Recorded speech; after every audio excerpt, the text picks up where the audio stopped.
Yo tout le monde, c'est Nioxy. Aujourd'hui on se trouve pour une nouvelle vidéo. Alors aujourd'hui on se trouve pour faire un petit tuto comment revenir à Windows 10 quand on est sur Windows 11 après les 10 jours d'essai.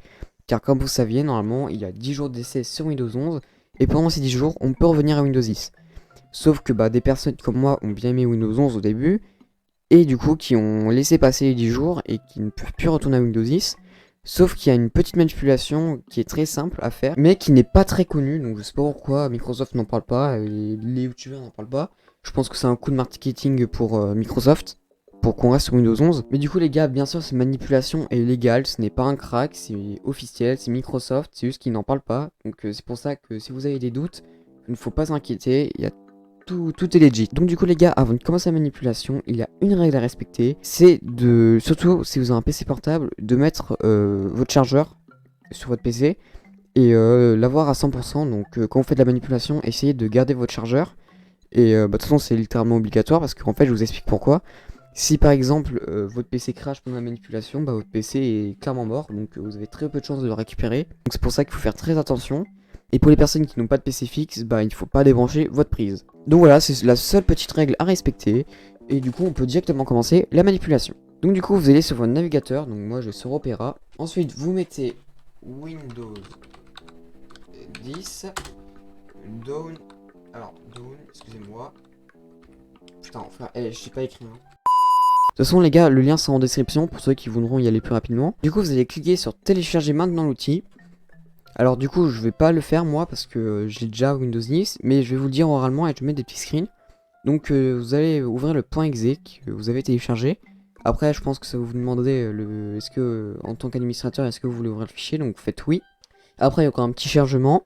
Et après ils vont vous dire est-ce que vous voulez mettre Windows sur une clé bootable ou sur votre PC. Donc moi personnellement du coup ce que vous devrez faire c'est que vous devrez mettre sur mon PC.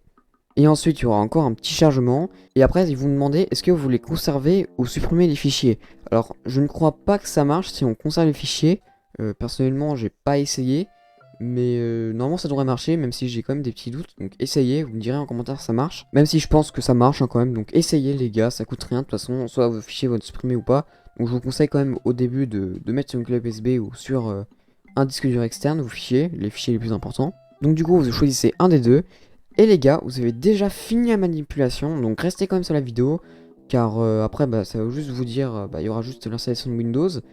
Après il y aura Cortana qui va commencer à vous parler, elle va dire ouais mais le wifi etc, elle va bien nous casser les couilles. Et après vous serez sur votre beau Windows 10. Alors après les gars c'est pas du tout fini, car vous allez peut-être rencontrer des gros bugs, comme par exemple que votre câble Ethernet ne marche pas, ou que vous n'avez pas de son. C'est normal, c'est car en fait vos drivers ne sont pas installés, vu que vous avez tout mis à zéro.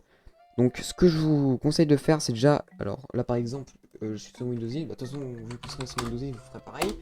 Vous mettez une mise à jour et vous ferez rechercher les mises à jour et vous aurez toutes les mises à jour. Donc moi j'en ai pas normalement parce que j'ai tout fait. Après avoir fait les mises à jour vous irez sur Cloud Driver, alors sur Edge parce que du coup, merde, quoi il y a ça qui... Mais non mais je veux pas de toi. Donc du coup je disais les gars, vous mettez Cloud Driver donc sur Edge si vous n'avez pas installé de navigateur encore.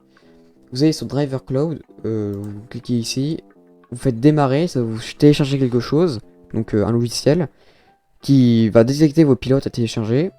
Après du coup normalement ça va vous envoyer sur une autre page qui mettra tous les trucs à télécharger et vous téléchargerez par vous-même les drivers. Et après du coup vous aurez votre nouveau PC sur Windows 10. Alors bien sûr vous n'aurez pas besoin de télécharger vos drivers normalement si vous avez conservé vos fichiers et si ça marche bien. Mais moi personnellement je n'ai pas eu de problème, là j'ai Windows 10, mes performances sont mieux que sur Windows 11, ça c'est sûr.